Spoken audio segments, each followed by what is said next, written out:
빵을 약속하지 않는다. 그런 말이 있죠. 육체적 삶을 위해서 열심히 일해라. 그럼 똑같은 말이죠. 아마도 바울이 열심히 일해라, 일하기 싫거든 먹지도 말라, 이런 데서 나온 말이 아닌가, 이런 생각을 해봅니다. 육체를 위해서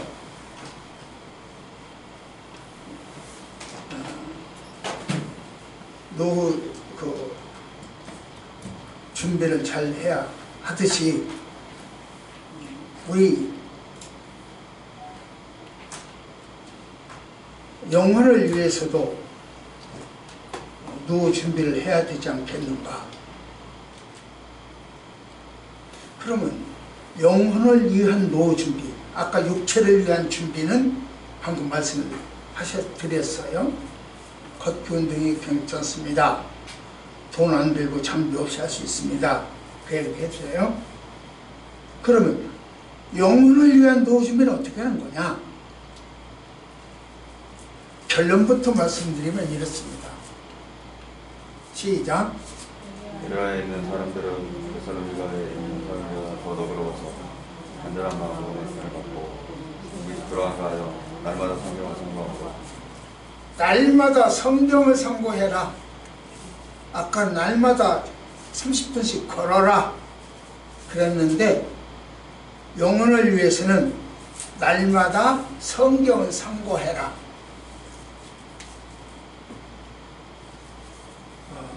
그렇기 때문에 여러분들 듣기에 조금 힘들지 몰라도 저는 가급적 설교 시간에 예화를 별로 안 쓰죠. 예화로 시간 때울 시간이 없어요.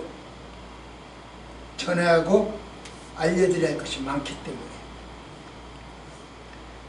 그러나 예화로 쉽게 하면 좋은 장점도 있죠. 그러나 쉽게 먹은 콩밥은 똥을 알아본다고 하잖아요. 하여튼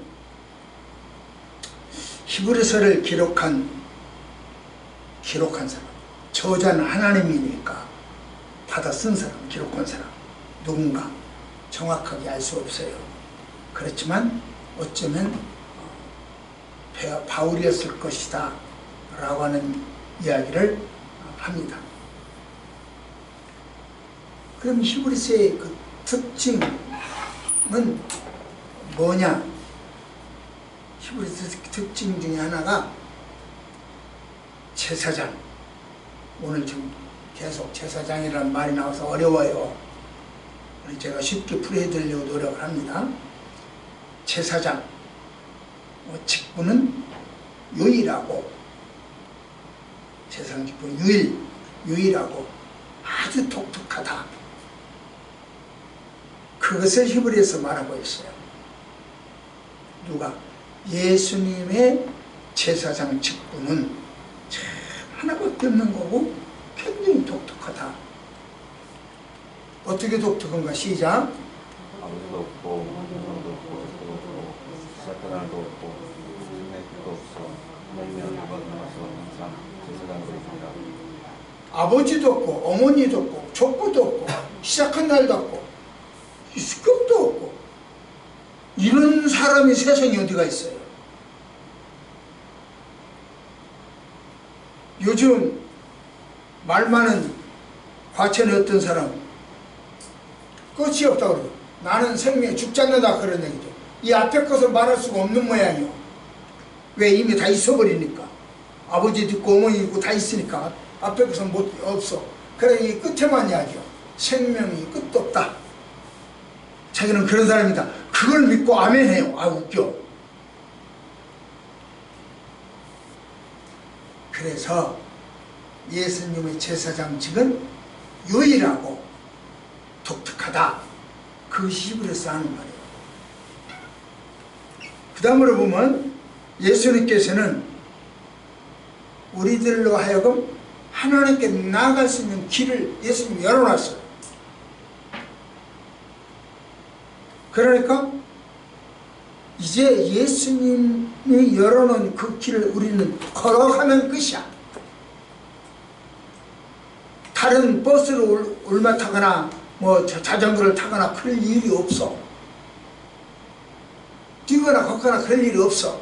그냥 예수님이 열어놓은 길, 그 길이 험한 길인지 평탄한지 높은 길인지 낮은 길인지 오르막인지 내리막인지 그건 몰라.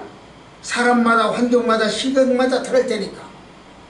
아무튼 그 길로 하나님이 예수님이 열어준 길로 가기만 하면 하나님 만나요. 그러니까 천주교 사제를 통해서 고해성사를 통해서 어쩌게 된다. 그것은 비성경적이에요. 성경은 그렇게 말하지 않아요. 예수가 일어나서 와라. 예수가 일어나서 가기만 하면 된다. 그렇게 해야 돼요.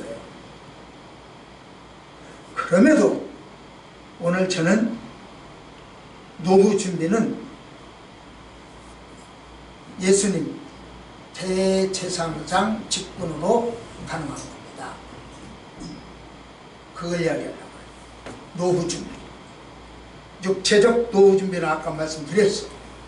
동영상으로 말씀했어요. 이제는 영혼의 노후 준비를 한번 지금부터 이야기해보자. 그런 이야기입니다. 그렇다면 예수님에게 대제사장 자격이 있느냐? 또 뭣도 없고 뭣도 없고 그렇게 뭐 다 없다 이런 자격이 예수님에게 있냐? 예수님의 대제사장 자격이 있는 걸까? 여러분은 제가 하나님의 종으로 쓰임받는 초원교회 목사라는 것을 믿습니까? 제가 초원교회 목사라는 것을 무엇으로 인정할 수 있습니까? 제가 초원교회 목사가 될 자격이 있다고 생각하십니까? 여러분도 아시다시피 과전에 한 노인네는 계시록을 기록한 사도 요한을 능가하는 사람. 나는 계시록에 기록한 사도 요한을 능가한다. 그래서 나는 보혜사다. 나는 이긴자다. 나는 철장 권세를 가진 자다. 나는 약속의 목자다. 등등 좋은 것은 자기 거에 다. 그리고 육체적으로 영생 불쌍한다. 그렇게 하게요. 나보다 17살이 많습니다. 그러면 그렇게 해요.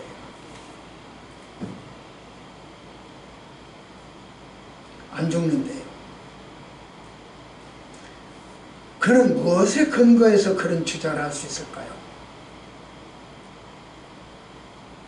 그럴 자격이 있을까요? 여러분은 예수님이 하나님의 대제사장이라고 믿습니까? 예수님에게 인류를 대신하여 속죄의 제를 드릴 수 있는 자격이 있다라고 믿으십니까? 어떤 사람이 인간을 대표하는 대제사장이 되려면 필수적으로 두 가지는 있어야 돼요. 내가 여러분들을 위해서 대제사장, 즉 목사 직분이 아니라 대제사장 직분을 가지려면 필수적으로 두 가지를 갖춰야 된다고요. 뭐냐? 두 가지. 첫째는 반드시 인간이어야 된다. 그게 대제사장의 자격 제1호야. 인간이어야 된다. 그 말은 쥐새끼면 안 되고 강아지면 안 된다. 그런 뜻인데, 그보다 더 이야기를 하면 인간의 과정은 생로병사를 다 겪어야 돼요. 생로병사를 다 가져야 돼요. 인간이어야 돼요. 그렇기 때문에 나는 영원히 죽지 않는다? 그런 인간이 아니요. 그러니까 대제사장이 될 자격도 없어.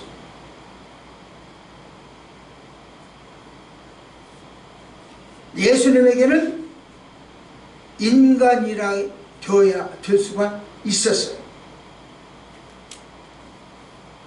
두 번째 자격, 이 두 번째 자격은 하나님이 임명해야 돼요. 사단이 임명하면 사단의 제사장이 될 것이고, 하나님이 임명하면, 사람이 임명하면 사람의 하수인이 될 테죠. 그렇기 때문에 예수님은 철저하게 인간이 됐어요. 그래서 하늘 보좌를 버리고 독생자를 버리고 이 땅에 오셔서 성적으로 전혀 문제가 없는 동정녀 마리아의 몸을 통해서 오셨어요. 그걸 우리는 성육신이다 그래요. 그러니까 예수님은 인간을 대표할 수 있는 자격 제1호를 갖췄습니다. 제2호, 자격 제2호, 그것은 하나님이 임명해야만이 저희 대제사장이 될 수 있습니다. 그러면 예수님에게 하나님이 너는 대제사장이 되어라 라고 임명했냐? 했다. 어디 있어 그 증거가? 시작.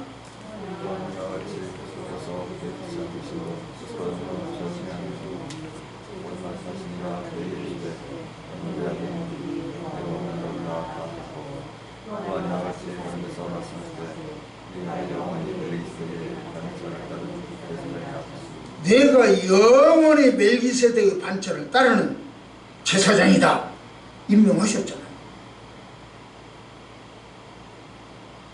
그러면 그 임무의 그분이 가진 임무, 무슨 임무를 받고 제사장으로 임명받았냐고요. 어떤 임무가 있을 거 아니에요. 제사장 임무를 받았으니까. 그럴까요? 시작.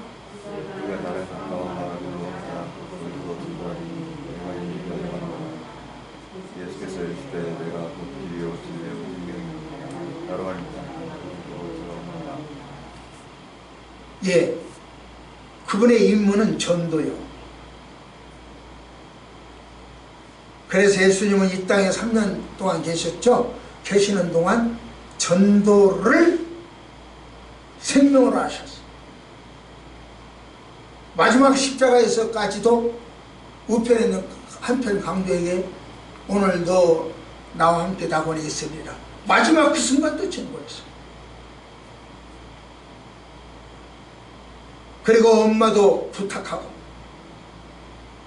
그리고 나서 할 일 다 끝내고 다 이루었다 하고 가셨어요. 예수님은 전도요. 그러면 그렇게 전도해갖고 뭐 했어요? 전도해서 모아들여가지고 뭐 했어요?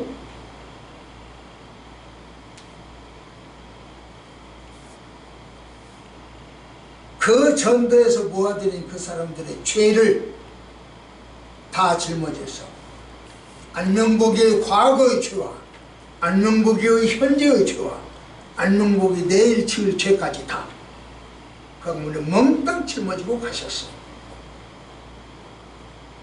그게 그 양반의 임무였어요. 예수님은 인류를 대신해서 죄를 지시고 인류를 대표해서 희생물이 되시고 인류를 대표해서 부활의 첫 열매가 되시고 인류를 대표해서 승천하셨어요. 우리는 예수님의 이것을 믿고 그분을 따르는 것이 바로 우리의 노후 준비다 그 말이에요. 우리 영적 노후 준비는 뭐냐? 인류를 대신하여 죄를 지신 예수님을 믿고 따르는 거요. 인류를 대표해서 희생제물이 되는 것 되신 예수님을 믿고 따르는 거요. 인류를 대표해서 부활의 첫 열매가 되신 것을 믿고 따르는 거요. 인류를 대표해서 승천하신 것을 믿고 따르는 거요. 이것이 바로 영혼의 노후 준비다. 노후 준비 잘 하세요. 그러면 편안한 노후, 편안한 사후가 될 겁니다. 두 번째로 시작. 대제사장의 역할은 그럼 뭘까요?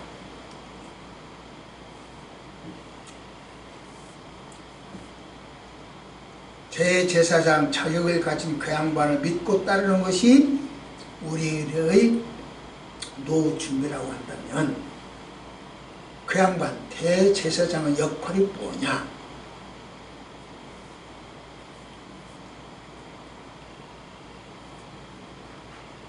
유대교 그 성전에서 유대교의 성전에서요 종교상 의식이나 전례를 맡아본 우두머리를 대제사장이라고 합니다. 결국 오늘날 목사와 비슷한 직분이라고 보면 좋겠네요.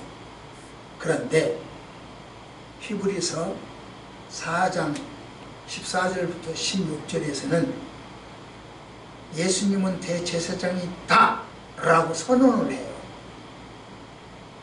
그렇다면 히브리서 기자는요 무엇에 근거해서 예수님은 대제사장이다 라고 선언할 수 있었을까요? 그래서 대제사장의 역할 한번 생각해 봅시다. 시작.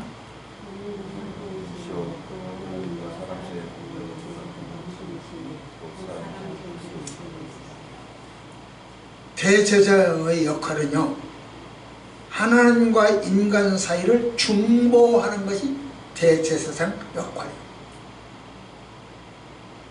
원래 이 사전에서 말한다면 중보라고 하는 건 두 사람 사이, 이 사람과 이 사람, 두 사람 사이에서 어떤 일을 주선하는 사람이에요.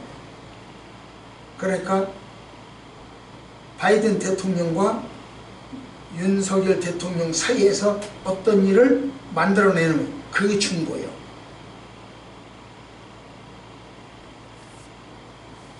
물건을 파는 사람과 집을 파는 사람과 집을 사는 사람, 뭐 중개인이라고 하죠.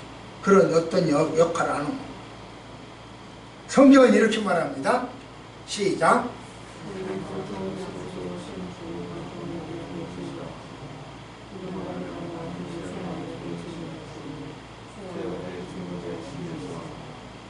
이같이 성경 도처에서 예수님은 하나님께 임명받은 중보자다 이렇게 증언을 해요. 중개사 자격증을 법으로 따야 되는 것처럼 우리 하나님이 너는 중보자라고 임명을 하셨어요. 예수님. 그것이 성경 도처에 나와요. 그렇다면 질문이 생겨요. 아론의 후손들 중에서도 제사장이 있고 성경에서 하나님이 임명한 제사장이 예수님이 있는데 두 제사장에 어떤 차이가 있어? 아론의 후손 제사장, 성경에서 하나님이 임명하신 대제사장 예수님, 둘 차이가 뭐요? 똑같아요? 똑같아. 제사장이니까, 똑같이 대제사장이니까 둘 다 똑같으냐? 이런 얘기가 됩니다.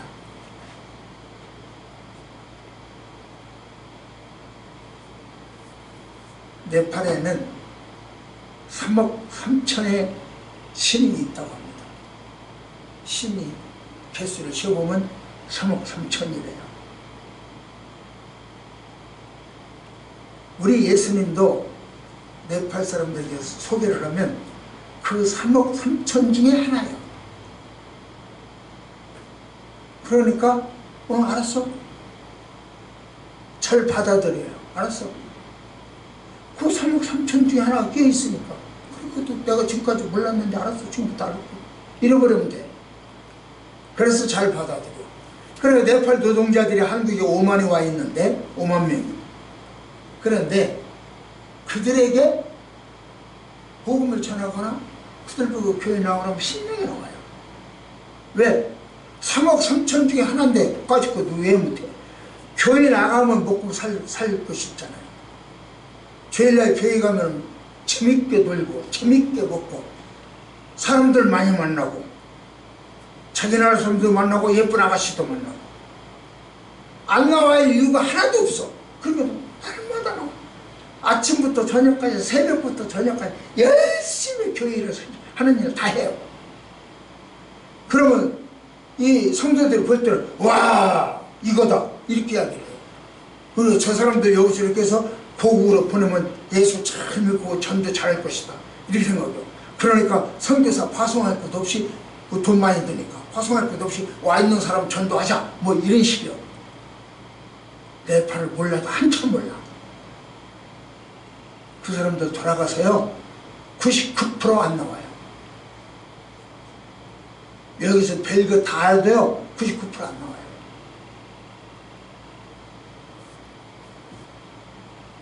그러니까 한 가지만 놓고 내가 최고다라고 하지 말아야 돼요. 아무튼 예수님도 여러 제사장 중에 한 명이냐, 아론 이후에 여러 제사장이 있는데 그 중에 한 명이냐 보세요. 시작.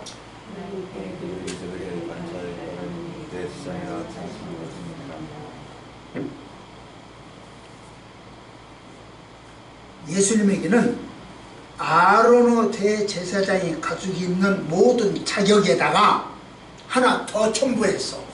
그게 이거예요. 아론의 제사장이 가지고 있지 않는 자격, 이거 하나 더 가지고 있어요. 아론의 자손들은 이것도 없고 저것도 없고 아까 뭐 시작도 없고 끝도 없고 죽음도 없고 뭐 생명도 없고 엄마도 없고 아빠도 없고 이랬는데 아론의 자손은 다 있잖아요. 그런데 예수님에게는 이 멜기세덱의 편차 하나가 더 있어요. 그래서 아론의 제사장들이 실패한 것을 예수님은 성공할 수 있는 거죠. 그게 바로 자기 자신을 제물로 바쳐서 구원하는 거예요. 하나님의 요구에 순종함으로써 단번에 제사장 직무를 완성하신 거죠. 그래서 예수님은 인류를 구원하는 대표가 되신 것이다. 자, 보십시다. 시작.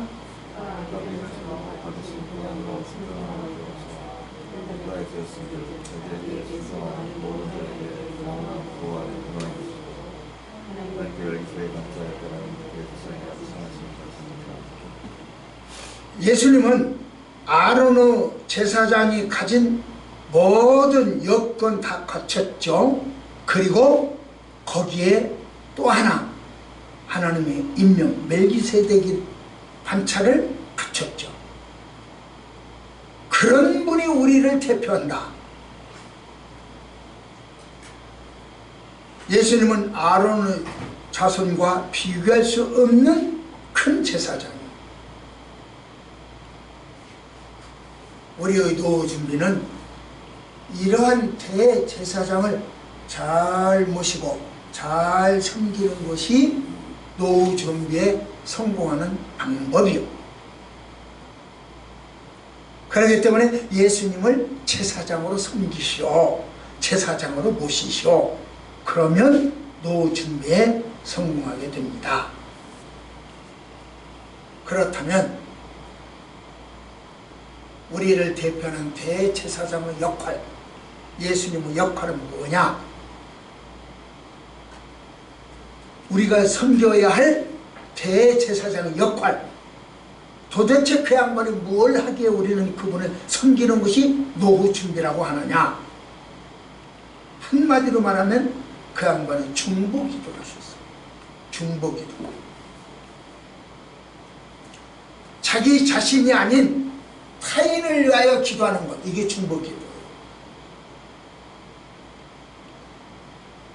여러분이 지금 오늘 또 권사님, 하나님은 우리 목사님 건강을 다 아시잖아요.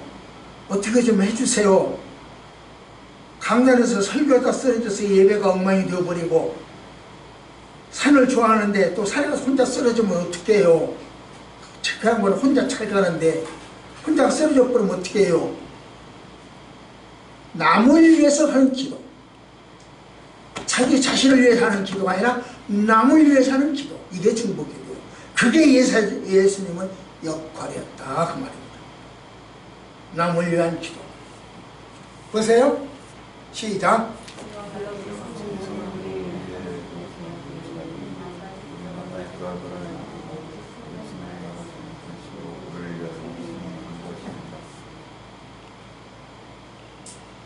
성령이 말할 수 없는 탄식으로 대신 기도해 준다. 그 이야기. 이것이 그 양반의 역할이다. 자, 마지막 세 번째로 시작. 그렇다면 그 예수님과 우리는 도대체 무슨 관계예요? 어떤 관계가 있어야 섬기고 믿고 따르고 그럴 거 아니오. 도대체 무슨 관계냐고.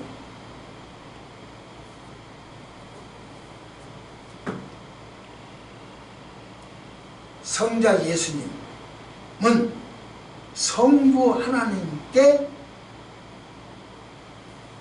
순종하셨어요. 이거 해라. 예, 알았어요. 순종했어요. 그래서 대제사장 직분을 완수하셨어요. 임무를 완수하셨어요. 이처럼 우리는 하나님께 순종하신 그분 예수 그리스도에게 순종하는 거예요. 그러면 우리가 영원한 구원에 이르게 되죠. 예수님은 하나님께 순종했고 우리는 예수님께 순종하고,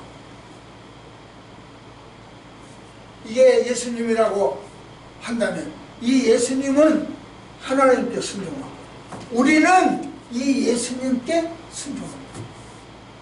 그러면 영원한 구원에 이른다. 그 이야기입니다.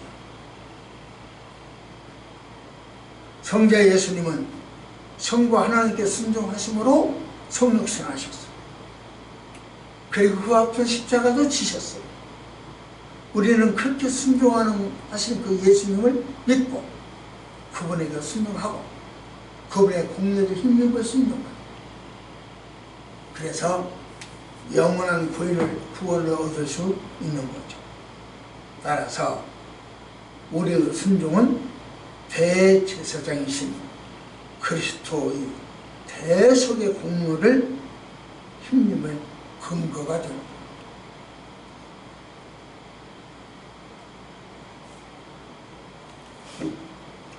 결국 순종은 인간이 하나님 앞에서 취해야 할 가장 중요한 덕목이요. 인간이 하나님 앞에서 해야 할 가장 중요한 건 뭐냐? 순종. 보세요. 시작.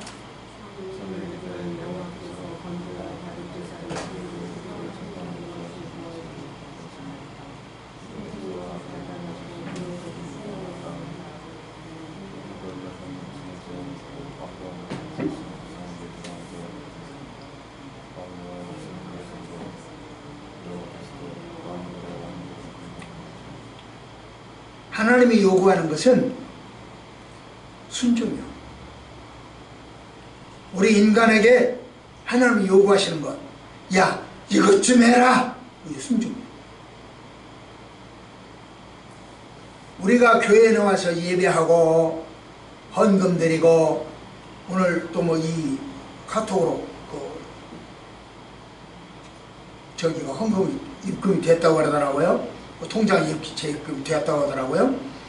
그렇게 헌금하고 봉사하고 여러 가지 뭐 전도도 하고 활동하는 거, 그런 유형적으로 완벽한 신종교 생활, 신앙생활이 참으로 중요한 순종이고 그것도 중요한 겁니다. 등한시할 수 있는 부분이 아니고 꼭 해야 할 부분이에요. 하지만 더 중요한 것은 예수님께서 하늘 보좌를 버리시고 성육신하셔서 순종하심과 당신의 목숨을 버리시면까지 하나님께 순종하신 것을 본받아서 우리도 순종하는 것이 최고의 방법이요.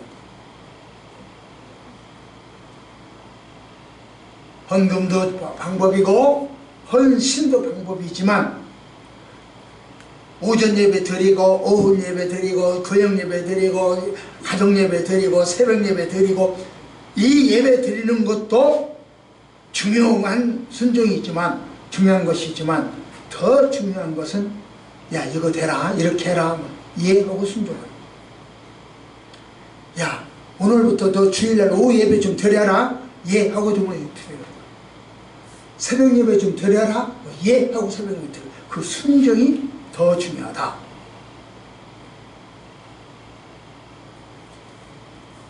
어떻게 순종해요?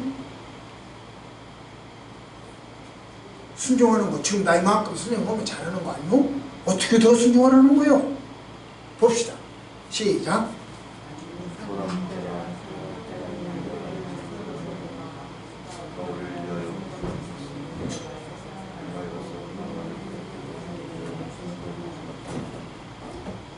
예.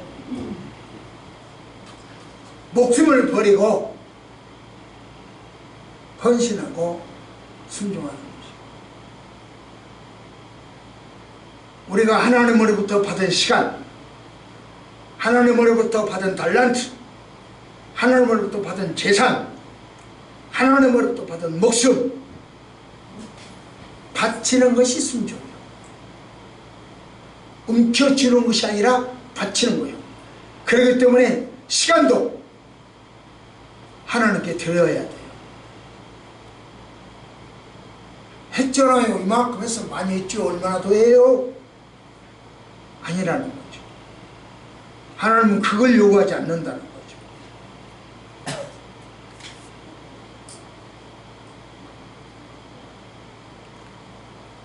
그러기에 우리는 날마다 자기를 쳐서 훈련시키는 거예요. 순종하기 위해서 날마다 순간마다 노력해야 돼요. 순종은 노력이요. 이스라엘 백성들이 애굽에서 나왔잖아요. 보름이면 가나안 땅에 들어갈 수 있어요. 그런데 40년 걸렸어. 보름이면 들어갈 수 있는데 40년 걸렸어. 그래서 자기 엄마, 아빠, 할아버지 다 돌아가셨어요. 1세대는 다 돌아가셨어요.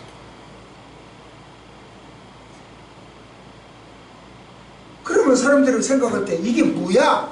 하나님 진짜 계시는 거야? 이 광야에서 우리 식구들 다 죽고? 이게 뭐야? 왜 그렇게 바로 안 들여보내고 그랬을까요?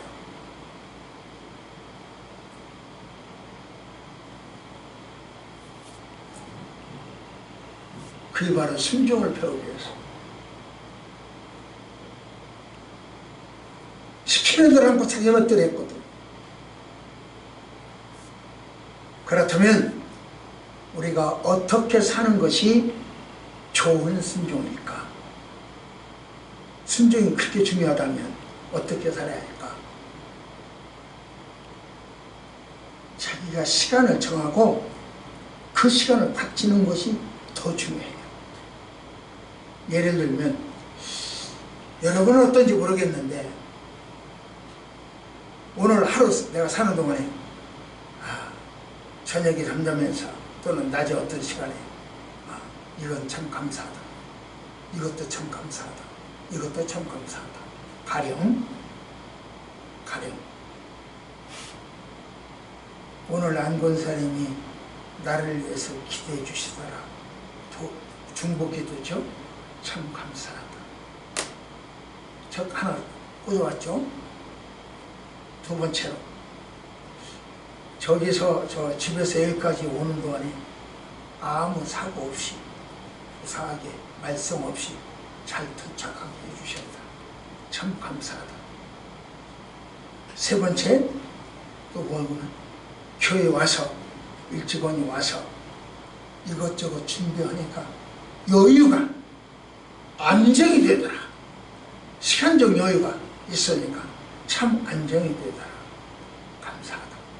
세 가지 감사를 했습니다. 그러면 그 감사 세 가지를 감사거리를 찾았어. 그 감사거리를 넣고 1분이든 5분이든 10분이든 기도를 했어. 요것이 바로 순종하는 삶이라 그 말이에요. 여러분은 하루에 세 가지 정도의 감사거리를 찾아보십시오. 매일매일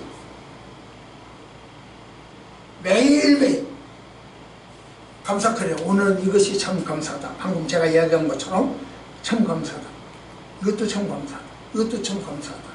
그렇게 그래 보면 감사는 점점 숫자가 많아질 거예요. 세 가지가 아니네, 네 가지네, 다섯 가지네. 점점 숫자가 많아질 거예요. 숫자가 많아질 만큼 기도 시간이 길어질 거예요. 그게 순종이라고요. 그게 노후 준비를 잘 하는 거라고요. 말씀하십니다. 시작. 예수께서 이르시되 온전한 사람 중에 사대의 손을 팔아 가난한 자를 되겠다. 하늘에서 보아가 내게 있습니다. 그리고 와서 나를 따르라. 예, 나를 따르라. 그럼 더 큰 일을 주겠다. 내용이 그걸.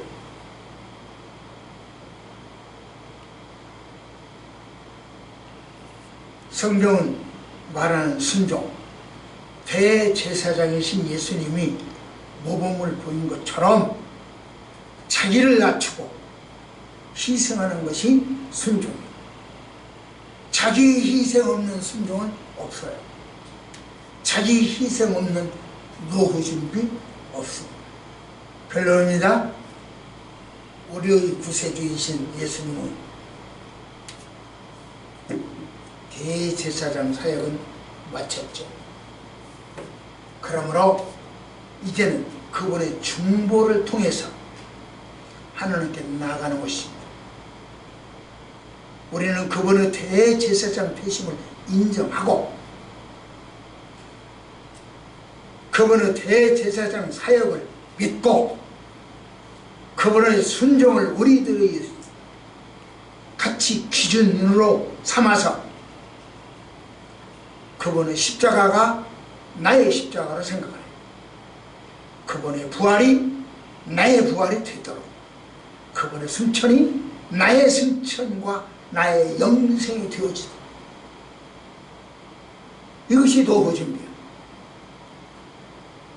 우리가 육체적으로 건강하고 행복하게 살 수 있는 노후 준비를 해야 하듯이 우리 영혼의 노후 준비도 잘 해야 합니다. 그래서 예수님의 대제사장 되심을 본받아서 나의 자격을 대제사장으로 만들어 가야 돼요. 다듬어 가야 돼요. 예수님의 대제사장 역할을 내가 본받아야 돼요.